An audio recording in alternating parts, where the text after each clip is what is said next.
He left $15,000 on the bedroom dresser. Not by accident. Not from carelessness. As a test. Cold, deliberate, calculated.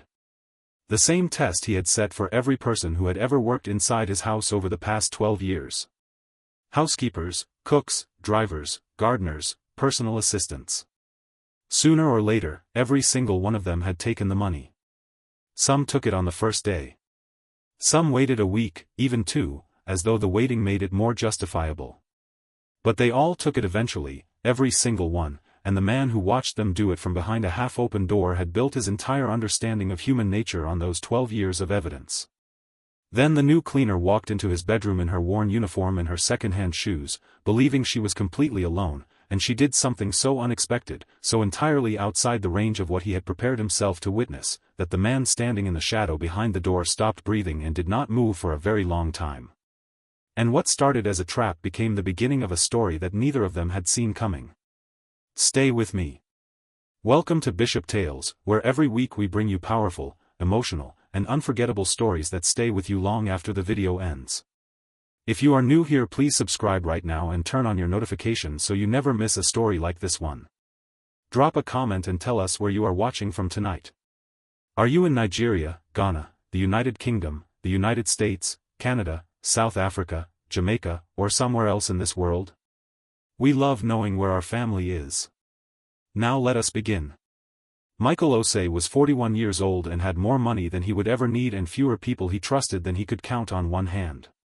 He had built his wealth through property development, starting with one renovation project in his late 20s that he had funded with money he had saved working 2 jobs through university, completing it himself on weekends, selling it for a profit that he immediately reinvested in the next one and the one after that. By 35 he had a company. By 38 the company had a reputation. By 40 it had a portfolio that included commercial developments in 3 cities and a name that the real estate industry mentioned when discussing the next generation of serious operators. He was disciplined and precise and not particularly warm, but he was competent in a way that produced results that spoke for themselves, and he had never found it necessary to supplement competence with warmth. What nobody in his industry knew about was the thing that had made him this way. Not the ambition, which was obvious. The closure. The specific shutting down of trust that had happened inside him 6 years ago when his wife Priya had left him. Not for someone richer, because there was nobody significantly richer in their immediate circle at the time. She had left because she had decided that the life she wanted and the life she was living were not the same life, and she had been honest about this in the way that honest people are honest when the honesty is going to cost someone else something very significant. Michael had respected the honesty and had not recovered from what it pointed to, which was that he had spent 5 years believing a version of his marriage that had not been entirely accurate, that he had trusted completely and the complete trust had been misplaced, and that this was not a specific failure of Priya but a general fact about people and relationships and the gap between what people present and what they actually are. He had built this conclusion into a belief and the belief into a practice, and the practice had been running for 12 years. Every new employee who came to work in the house received the test. He was precise about it. The money was always a significant amount, always placed somewhere the employee would naturally encounter during the course of their work, always presented in a way that could be mistaken for accidental, always monitored from a concealed position. He had run the test 23 times. 23 times the money had disappeared. Sometimes the employee denied it afterward and he would show them the camera footage and end the employment immediately. Sometimes they simply did not return the following day. Twice someone had cried. He had not found this as persuasive as they had hoped. He had stopped feeling surprise at the outcome several years ago. What he felt instead was the specific satisfaction of a man whose theory has been consistently confirmed, which is a cold kind of satisfaction but a real one. Everyone has a price, he told himself regularly. No one is actually what they present themselves to be. It is only a matter of when, not if. He found the new cleaner through the agency he had been using for domestic staff for 4 years. Her name was Comfort Mensah. She was 34 years old.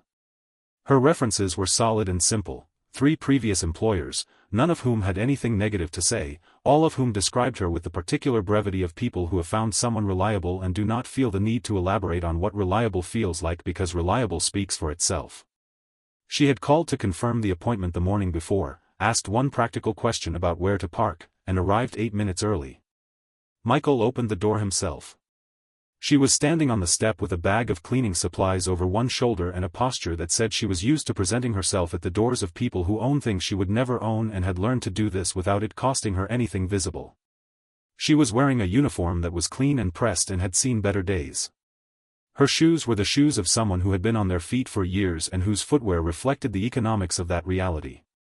He showed her through the house efficiently. 6 bedrooms, 4 bathrooms, the kitchen and the utility rooms, the study on the upper floor, the main living areas. He told her what was expected in each space. She asked 2 questions, both practical, both indicating she had been listening carefully. She said she would start upstairs and work her way down. She said he had a beautiful home in the way that someone says something true without intending a compliment, simply noting what is in front of them. He went upstairs ahead of her. He took the envelope from the inside pocket of his jacket and spread the money across the top of the bedroom dresser with the practiced ease of someone who has done this many times. £15,000 in mixed notes, arranged in the way money arranges itself when it has been carelessly emptied from a pocket rather than deliberately placed, some face up some face down, the edges not aligned. He stepped back and looked at it. Then he stepped behind the bedroom door into the narrow space between the door and the wall where the room's shadow was deepest, and he waited. He heard her downstairs for a while, the sound of her bag being opened, the small clinking of bottles, the soft squeak of her shoes on the hardwood.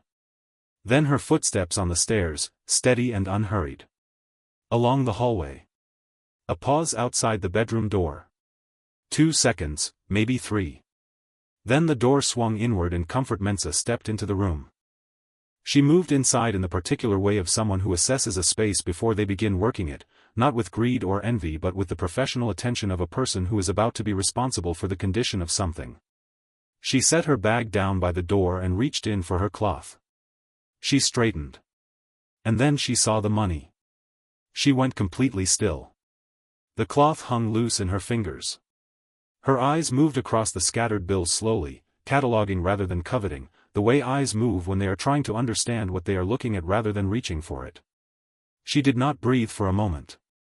Behind the door, Michael leaned forward slightly. He had seen this pause before. He knew exactly what came after it.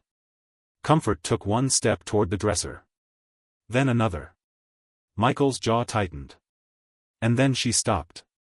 She stood at the dresser and looked at the money for what felt like a very long time, and then she did something he had never seen in 12 years of watching people encounter money that was not theirs. She set down her cleaning cloth on the edge of the dresser, carefully, not in the way of someone clearing space to reach for something, but in the deliberate way of someone putting something aside so they have both hands free for a task. And she began to organize the money. Not to take it. To sort it. Her fingers moved through the bills with the careful attention of someone handling something that belongs to another person and therefore deserves to be handled correctly. She arranged them by denomination. She straightened each note, smoothing the edges, aligning the corners. She built a neat stack at the center of the dresser, ordered and exact, the kind of order that takes more time than simply leaving things as they are. When the bills were stacked, she stood back and looked at them for a moment in the way a person looks at completed work. Then she reached into her uniform's front pocket, produced a small notepad and a pen, wrote something, tore the page out neatly, folded it, and placed it on top of the money with 2 fingers pressing it flat. She picked up her cloth. And then, quietly, barely audible across the room, she whispered something. Michael leaned forward. She said, "Lord, thank you for honest work." Then she began cleaning the room. She moved through it with the complete attention of a professional who has nowhere else to be mentally while she is doing this work. She dusted surfaces in long deliberate strokes. She wiped the mirror above the dresser without once looking at the money sitting directly below her hands, which required a specific discipline that Michael noted specifically. She swept the floor from the corners inward. She replaced everything. She moved to exactly the position she had found it. She treated the room as though its occupant deserved to find it better than they had left it, which was the actual job, the simple unelaborated version of it, and she did it without any awareness of being watched, and therefore the same way she would have done it if she had known she was being watched, which was the relevant thing. Michael did not come out from behind the door until she had left the room and moved down the hallway. He stood alone in the bedroom for a moment looking at the dresser. Then he walked to it and picked up the folded note. He read it. It said in clean, careful handwriting, £15,000 found on bedroom dresser. Notes sorted and stacked. All amounts present. Comfort Mensa. He read it twice. He set it back down on the money and stood there in a silence that was different from the usual silence of his house. Now friends, I need to stop here because if you are watching this and something in you is asking what this woman is made of, you are exactly where Bishop Tales wants you to be. Please like this video right now and leave a comment. Tell us, would you have done what she did? Tell us honestly in the comments below. We read every single one. And if you have not subscribed yet, please do it right now because this story has a very long way still to go and where it arrives is somewhere neither of us expected.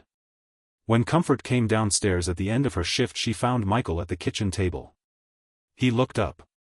She said everything upstairs was done and she had left a note in the bedroom about some cash she had found on the dresser. She said she thought it should be documented. He said he had seen it. She said same days next week then, confirmed the schedule, and let herself out. He listened to the front door close behind her with the particular gentleness of someone who closes other people's doors the way they would want their own closed, and he sat at the table for a long time with the folded note in his hand. 3 weeks later he left £10,000 in the kitchen, tucked inside an open envelope sitting on the counter next to the dish soap. The place where her hands would naturally go when cleaning the counter. He watched from the hallway through the gap in the door as she came into the kitchen, set up her things, and worked from one end of the counter to the other in the methodical left-to-right pattern he had noticed was how she always started. When she reached the envelope she picked it up with 2 fingers, looked inside, set it back, finished wiping the section of counter beneath it, and returned it to precisely where she had found it. Before she left the kitchen she took out her notepad. He found the note on top of the envelope when she was gone. £10,000 in unsealed envelope on kitchen counter. Moved to clean surface beneath, returned to original position. All funds present. Comfort Mensa. He ran the test 8 more times over the following 14 months. Every denomination, every location. On a bathroom shelf, in the utility room, scattered across the floor of his study as though they had simply fallen there and the door had been left open. Every time the result was the same. Every time the note was the same, precise, signed with her full name, as though she wanted there to be no question, as though honesty was not a response to being tested but simply the way she operated, the default setting rather than the effortful choice. He kept every note. He filed them in the top drawer of his desk without fully understanding why he was filing rather than discarding, telling himself it was documentation, the instinct of a careful man maintaining records. What he found himself doing, gradually and without deciding to, was watching her work. Not to catch her. Simply watching. He began working from home more frequently on the days she came, telling himself this was about convenience, about the particular kind of focused work that home allowed. He noticed the way she handled the old ceramic vase in the upstairs corridor, lifting it with both hands from beneath in the way you handle something that has already survived one accident and deserves the caution the experience earned. He noticed that she dusted the framed photographs on the study wall individually, each frame separately, as though the people in the pictures deserved the same consideration as the objects around them. She never cut a corner in a room just because it was in the back where it was unlikely to be checked. She worked, he observed from the camera footage he reviewed more often than he admitted to himself, exactly the same whether he was visibly present or not. The Janet on the screen was identical to the Comfort he could see with his own eyes. Same pace. Same care. Same quiet thoroughness applied to every surface and edge. This unsettled him in a way he could not easily name. He had built his worldview on the premise that people perform for audiences and revert to their actual selves in private. Comfort Mensa appeared to have only one self. The private version and the public version were the same version, which meant either she had not yet revealed what she actually was, which was what his experience said he should conclude, or his experience had produced a theory that was missing something. He was not accustomed to his theories having gaps. He was a man who had built a business on the accuracy of his assessments and he did not enjoy the particular discomfort of sitting with data that did not fit the model. It was in the 15th month that he noticed the Wednesdays. She worked Monday, Wednesday, and Friday. On Wednesdays she had been consistently leaving 45 minutes before her shift officially ended. He checked the camera logs going back 2 months. Every Wednesday, the same pattern. He had been telling himself he was not monitoring her movements in the concerned way, only documenting in the analytical way, and the Wednesday pattern had appeared in the documentation and required an explanation. He sat with the explanation he would previously have arrived at immediately, that she was hiding something, that patience had simply been her strategy and the patience was now showing its edges, and found that the explanation did not sit comfortably the way it once had. Something else was also possible. He did not know what. He decided to find out. The following Wednesday he followed her. He was aware of how this looked. A man of his position in a tailored jacket sitting 2 cars behind a bus in afternoon traffic because a cleaning employee had been leaving 45 minutes early on a specific day of the week and he needed to know why. He followed the bus for 20 minutes through parts of the city he did not have particular reason to visit, past streets that worked hard without the compensation that made hard work comfortable, past shopfronts and residential buildings that told a different story about the city than the postcode he lived in. She got off. He parked approximately and followed on foot. She walked quickly here, differently from the way she moved in his house, with the purposeful speed of someone going somewhere that matters, somewhere they cannot get to fast enough. She turned a corner. He turned it after her and stopped. Because the building in front of him, taking up most of the block with its blue and white signage and its sliding doors and the particular hushed quality of the air around it was a hospital. Specifically, he could see as he came closer, a children's hospital. He watched Comfort push through the sliding doors and disappear inside. He stood on the pavement outside for a moment. Then he went in after her. She moved through the hospital with the ease of someone who knows every corridor and does not need to check the signs, past the pharmacy and the reception and through a set of double doors into a quieter wing with walls the pale color of something chosen to be reassuring. He stopped at the double doors and looked through the small window set into them at head height. The sign above the corridor read Pediatric Oncology. Comfort was already halfway down the corridor. She stopped outside a door marked with the number 11. She did something before she opened it that he saw clearly through the window and that stayed with him for a very long time. She paused. One hand on the door handle had dropped slightly, eyes closed, the way a person pauses before entering a space where they need to be a specific kind of strong and they are using the last available moment before the door opens to assemble that strength. Then she pushed the door open and went inside. Michael moved slowly down the corridor and stopped outside room 11. The door had not fully latched. Through the gap he could see a hospital bed and a child in it, a boy who looked perhaps 8 or 9 years old, small against the pillows, his head smooth from treatment, his face the pale quality of illness that is being fought rather than surrendered to. His eyes were half open. He looked tired in the deep way that children are tired when their bodies are doing enormous and costly work. He was holding his mother's hand. Comfort was sitting beside the bed, leaning forward, her voice too low to carry clearly through the gap but its warmth absolutely clear, the warmth of a voice that has been this specific child's comfort for years and has a particular register it uses for exactly this and no other purpose. The boy said something back. Comfort laughed. A small real laugh, the kind that costs something, that requires spending from a store that is not unlimited. She reached up and touched his face gently with the back of her fingers. She said, loudly enough for Michael to hear through the gap, "Mama is here, baby. Mama is here." He stepped back from the door. His hand found the wall. He stood in the pale corridor of the pediatric oncology wing and did not move for a long time. A nurse emerged from a room further down and came toward him and knocked on the door of room 11 and stepped inside. He heard through the gap the nurse's voice, apologetic and professional, mentioning payment arrangements for the boy's next round of treatment and the billing office and outstanding amounts. There was a pause. Then Comfort's voice, very steady and very quiet, said she would come and speak to the billing office before she left. The nurse came out and continued down the corridor. Michael stood with his back against the wall and looked at the ceiling and felt something that he had not felt in 6 years of careful emotional management, something that had no specific shape but had considerable weight. He did not know how long he stood there. Long enough for the quality of light in the corridor to shift from afternoon to early evening. Long enough for 2 nurses and a consultant to pass him in both directions. Then the door of room 11 opened and Comfort stepped out and saw him. What crossed her face was not guilt. He was precise about this in his observation of it. He had seen guilt on faces many times, the particular reorganization of features that happens when a person encounters unexpected accountability. This was not that. This was fear, but not the fear of someone caught. It was the fear of someone who has been holding something enormous together through concentrated effort and who has just seen something that might cause the thing to fall apart. She looked at him and looked at the corridor and looked back at him.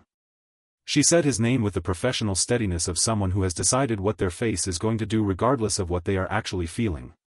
He said he had been in the neighborhood. He knew as he said it that it was the most obviously untrue sentence he had produced in recent memory. Something almost moved across her face at the inadequacy of it.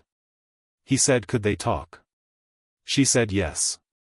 There was a small cafe 2 streets from the hospital, the kind of place that does not curate its ambience or invest in its furniture but produces good hot drinks and leaves people alone to have necessary conversations. He felt entirely out of context inside it. He sat across from her at a small table and watched her wrap both hands around a cup of tea she did not yet drink. He asked how long. She said her son Kofi had been diagnosed 10 months ago.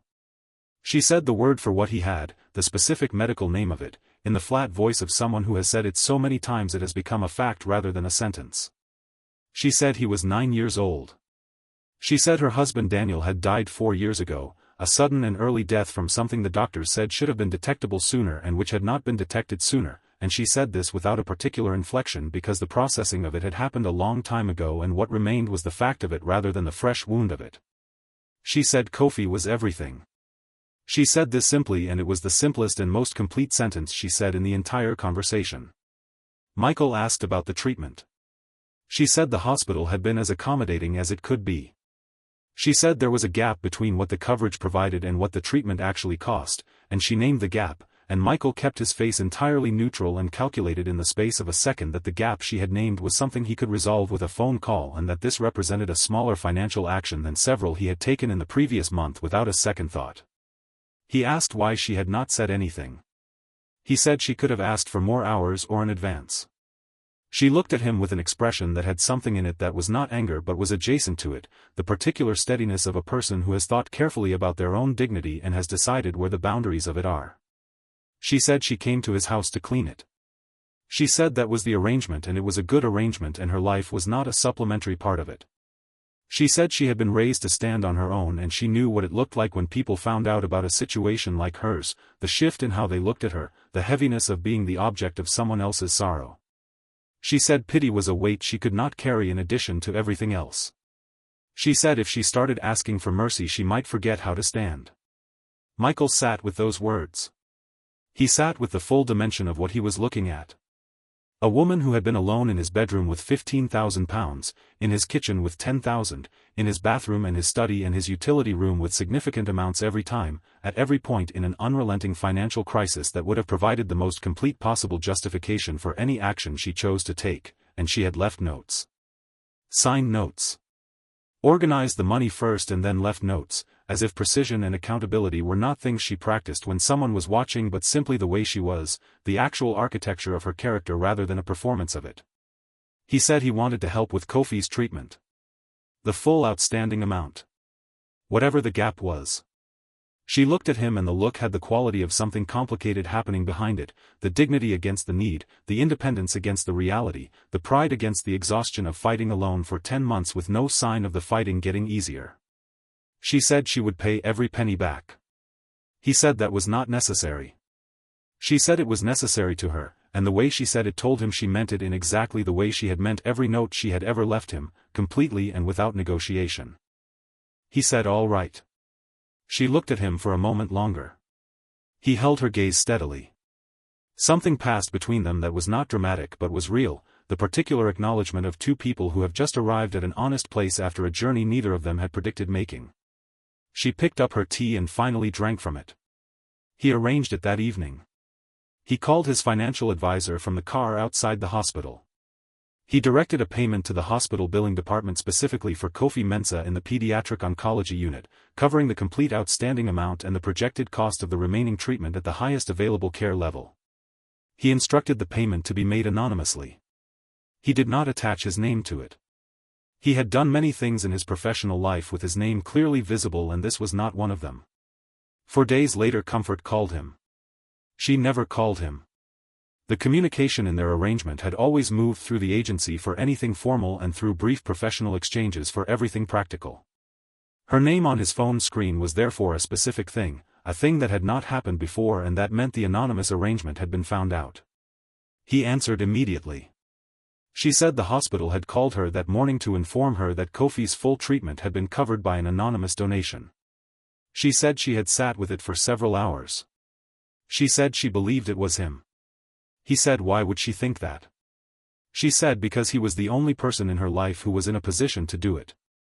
The silence between them after that had a specific quality, the quality of something true being acknowledged by two people who are both clear on what is true. He said yes. It was him. She said she wanted to come and speak to him in person. He said it was not necessary. She said it was necessary to her. He said all right. Come Thursday after the shift. She came into his study with her bag still over her shoulder and stood in front of his desk and did not sit down. She looked at him with the expression he was still learning to read, the one that had more layers than most people's expressions because she was a more layered person than most and had not simplified herself for the convenience of anyone who found complexity difficult to receive. She said she had been angry at first. He raised an eyebrow. He had not expected that. She said she had been angry because she had not asked him to do it, because he had done it without her knowledge, because she had been fighting this particular battle under her own power and someone had intervened without permission and removed the fighting from her. She said she had sat with the anger for a day and had then understood something. She said he had not done it to diminish her. He had done it because he saw a child who needed help and he was in a position to provide it and he had chosen to. She said that was a different thing from pity. She said she wanted him to know she could see the difference. He told her then. He told her about the test. He said it directly, without performing shame and without the defensive explanation of someone who wants to be understood rather than accountable. He said he had been leaving money in accessible places throughout the house since she started and he had been watching from concealed positions to see what she would do. He said he had been doing this for 12 years with every employee who came to work in his home. He said she was the first person who had not taken anything. She was quiet when he finished. She looked at the wall for a moment and then back at him. She said she had known something was happening. She said she was not as unobservant as people generally assumed people in her position to be. She said the money had been too consistently present in too consistently findable locations to be carelessness, and he did not strike her as a careless man. She had understood she was being tested.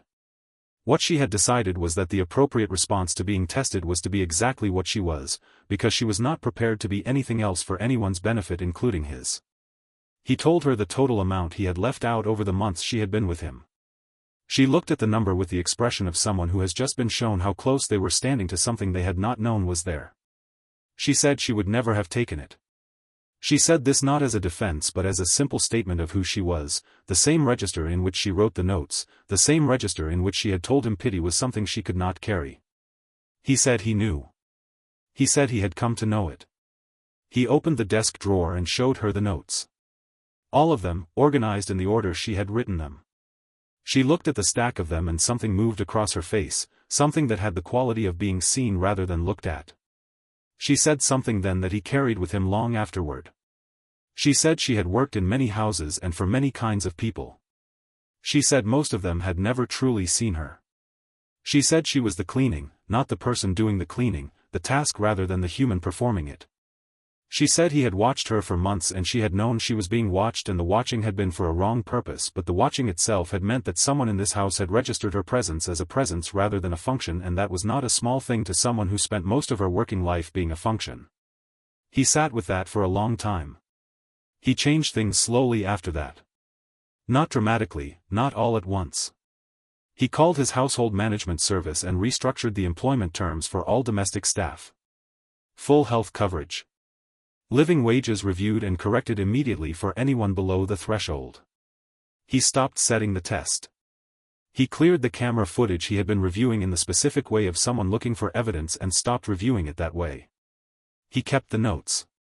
He had filed them and he thought he probably always would, because they were a record of the moment he began to understand that the theory he had built from 12 years of disappointment had been missing something important. He worked from home on cleaning days without pretending the decision had nothing to do with her presence in the house. He noticed small things. The way she had started humming occasionally while she worked, a quiet private melody, the kind a person produces when they feel sufficiently unthreatened to be slightly audible. The way she had begun leaving a small professional note on the kitchen counter at the end of each visit, not about money anymore but about things she had noticed that might need attention. A light bulb at the end of its life. A window seal that was beginning to fail. The practical attentiveness of someone who had started treating the space as though its condition genuinely mattered to her rather than simply being the object of her employment. One afternoon he was in the kitchen when she came downstairs with her bag at the end of the Wednesday shift, and he noticed she was not leaving early. She stayed to the end of the scheduled time. He looked up. She said Kofi had been discharged that morning. He was home. The doctor had said the numbers were moving in the right direction. She said it in the careful way of someone who has learned not to hold hope too tightly, the way you carry something fragile, with both hands and very little speed. He said that was good news. She said it was very good news, and the way she said it told him how much of her everything had been invested in arriving at this moment. He found himself on his computer that evening, looking at a large illustrated natural history reference book for children, the kind with full-color drawings and the authoritative tone of a publication that takes its young readers seriously. He ordered it without overthinking, addressed it to Kofi Mensah, care of the hospital's discharge address that the billing office had on file. He included no note. He closed the laptop and went back to work. The following Wednesday she mentioned it briefly, without looking directly at him, in the way she sometimes mentioned things that mattered to her, sideways rather than straight on. She said Kofi had received a book. A large natural history book, no note attached. She said he had spent an entire evening with it and had informed her of 17 facts she had not known, including several he considered her failure to know inexcusable given how long they had been available in published form. She said this with the quality of a person reporting something that made her happy in the specific, uncomplicated way that a child's enthusiasm makes a parent happy. Michael said he was glad to hear it. She nodded and went upstairs to begin the East Wing. He sat in the kitchen for a while afterward. He thought about the space between the person he had been 12 years ago and the person he was now, and whether the distance between them had produced something worth the cost of it, and he did not have a clear answer to that question. He thought about the theory he had been maintaining, about prices and performances and the gap between what people showed and what they were. He thought about 23 employees and 23 stolen amounts and one woman with a notepad and a pen who had organized his money and signed her name.